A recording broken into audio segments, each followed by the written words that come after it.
السلام عليكم ورحمة الله وبركاته. أحدهم مفاجأة، 3 أجانب يودعون الأهلي بنهاية الموسم الجاري. اقترب 3 لاعبين أجانب بصفوف النادي الأهلي من الرحيل عن الفريق بقرار من لجنة التخطيط بالنادي والتنسيق مع الجهاز الفني للفريق بقيادة السويسري مارسيل كولر. مصدر مطلع كشف أن الثلاثي علي معلول وأنتوني موديست ومحمد الضوء كريستو سيصبحون خارج جدران القلعة الحمراء بنهاية الموسم الكروي. وتأكد رحيل علي معلول بنهاية الموسم الجاري بالتزامن مع انتهاء عقده في القلعة الحمراء، وذلك لأكثر من أسباب، أبرزها رغبة اللاعب في التجديد لمدة موسمين، فيما ترغب إدارة النادي في التجديد له لمدة موسم واحد فقط. فيما يأتي السبب الآخر، رغبة الأهلي في توفير راتب اللاعب الكبير الذي يصل إلى $1,250,000 في الموسم الواحد. كما اقترب محمد الضوء كريستو من الخروج عن صفوف النادي الأهلي في الميركاتو والشتاء القادم بعدما أصبح اللاعب خارج حسابات مارسيل كولر نهائيا، إذ يمتلك اللاعب عرضا قويا من صفوف نادي زد، ومن المقرر حسم مصيره في الأيام القليلة القادمة. أما الثالث فهو الفرنسي أنتوني موديست الذي سيرحل مع نهاية الموسم إذا لم يرحل في شهر يناير القادم، وذلك بقرار من لجنة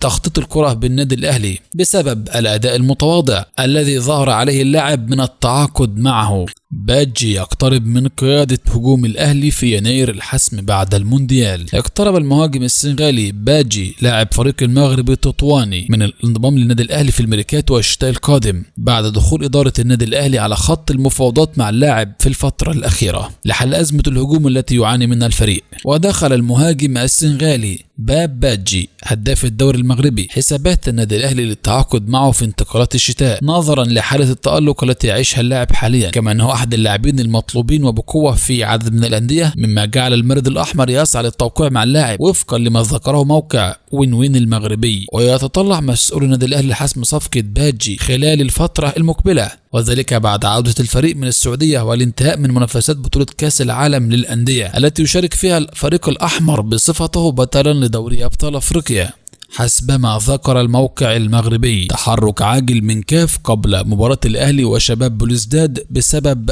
واويرو. تواصلت لجنة الحكام بالاتحاد الأفريقي كاف بشكل عاجل مع الحكم بيتر واويرو كاماكو قبل 48 ساعة من انطلاق مباراة الأهلي وشباب بلوزداد الجزائري في الجولة الثالثة من دوري أبطال إفريقيا، والمقرر لها مساء الجمعة القادم على استاد برج العرب في الإسكندرية. وفقا لمصدر مطلع، أكد أن فيكتور جوميز نائب رئيس لجنة حكام كاف شدد في حديثه للحكم الكيني على ضرورة الخروج بالمباراة لبر الأمان، وذلك لإظهار التحكيم في القارة السمراء بشكل قوي للرد على الانتقادات التي تطول التحكيم في أفريقيا بالفترة الماضية. وأضاف المصدر أن جوميز طالب واويرو حكم مباراة الأهلي وشباب بلوزداد بالتأكد من كل قراراته التي يتخذها خلال أحداث هذا اللقاء وعدم التركيز مع أي ضغوط تحيط بهذا اللقاء. ومن المقرر أن يضيء مباراة الأهلي وشباب بلوزداد طاقم حكام من كينيا بقيادة الحكم بيتر واويرو كاماكو، ويعاونه كل من جيلبرت شيرو الحكم المساعد وستيفن يمبي الحكم المساعد الثاني وبروك فيليب حكما رابعا. محمد الشناوي يحل عرض ضمك السعودي لإدارة النادي الأهلي. كشف مصدر مسؤول داخل نادي ضمك السعودي عن رد محمد الشناوي حارس مرمى النادي الأهلي من الانضمام إلى صفوف الفريق